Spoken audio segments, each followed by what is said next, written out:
The Bible isn't just a book of random stories. It's 66 different books that come together to tell one story. An incredible one. About God's love for us. And now for an amazing story. Inspired by the book of John. Chapter 20, verses 19 to 29. Thomas stared at his friend John in disbelief. You're joking. Would I joke about this? The stone was gone from the entrance. The tomb was empty. Though it was still early Sunday morning, Peter and John had just left the garden tomb where Jesus' body had been buried Friday evening. Now John was pacing the room where Jesus' friends were staying, while Peter just kept checking every window. Do you think we were followed? Thomas, still groggy from sleep, rubbed his eyes and tried to follow. Hold on, there were soldiers at the tomb. What about the soldiers? We didn't see anyone in the garden. Except Mary. Why was Mary with you? You didn't hear her pounding on this very door an hour ago? She was the first one to find the tomb was empty. She ran here to tell us. Let me get this straight. Someone shoved the huge stone out of the way, someone took Jesus' body, and the Roman soldiers just ran away. Looks like that. But it doesn't make any sense. We're missing something. Thomas was waking up. It was bad enough their friend and teacher had been killed, but now somebody was playing games with them. Yeah, we're missing something. The body of our friend. John, stop pacing, will you? Stop checking out the window. You're making me nervous. Sit down, both of you. What's that? All three men squeezed in to see through a tiny window. It's a woman. Who? Quit elbowing me. Mary. It's Mary. The three men dashed for the door, and Thomas threw it open as Mary arrived on the doorstep and stopped, head down as she gasped to catch her breath. Are you okay? What's wrong? They all expected to see Mary frightened or crying. But when she raised her face, she was beaming, glowing. Mary, what is it? I have seen the Lord. The three men gaped. Then they exchanged some troubled glances. Oh, it's been a rough week. You're exhausted. Maybe you saw a gardener? I know what I saw.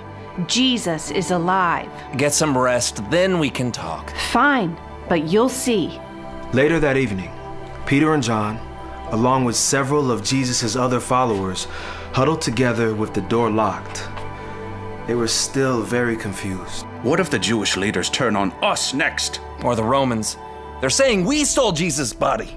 If we stay locked away much longer without food, we're going to starve anyway.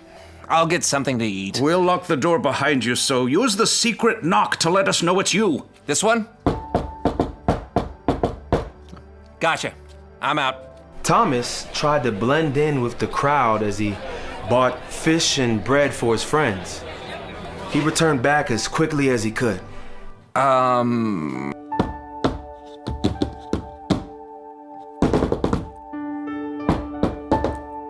Listen, it's Thomas. Just let me in, okay? The door flew open. Thomas was instantly met with a babble of voices. He didn't even come through Jesus the door. was here. Right over there. Told us, peace be with you. And that he's sending us out. And he showed us the wounds in his hands and his side. What? Hold on, one at a time. We have seen the Lord. Oh, you too now? Look, I know this is difficult, but Mary was telling the truth. It's not just one person now who's seen him. It's all of us. Thomas took a deep breath, and then he set down the bread and fish on the table. It's impossible. Maybe, but it's true. You can believe it. First, I've got to see the nail marks in his hands. I have to put my finger where the nails were and where the sword cut his side. Then, that's when I'll believe it. Nothing the other disciples said could persuade Thomas. And since they still weren't sure what would happen next, they laid low for the entire week. And they locked their doors. Smells like fish in here. Well, here's an idea. Don't buy fish for dinner next time. You asked for it. No one made you. Suddenly, impossibly, someone appeared in between Thomas and Peter. right in the midst of the group. May peace be with you. Thomas gaped. Somehow, Jesus had shown up among them. Even though the door was locked, deep scars were visible on his wrists. But he seemed radiant, more alive than anyone Thomas had ever seen before. Jesus held out his hand for Thomas. Put your finger here. See my hands. Reach out your hand and put it into my side. Stop doubting and believe. Thomas could hardly breathe for a moment, much less speak. At last he gasped. My Lord and my God.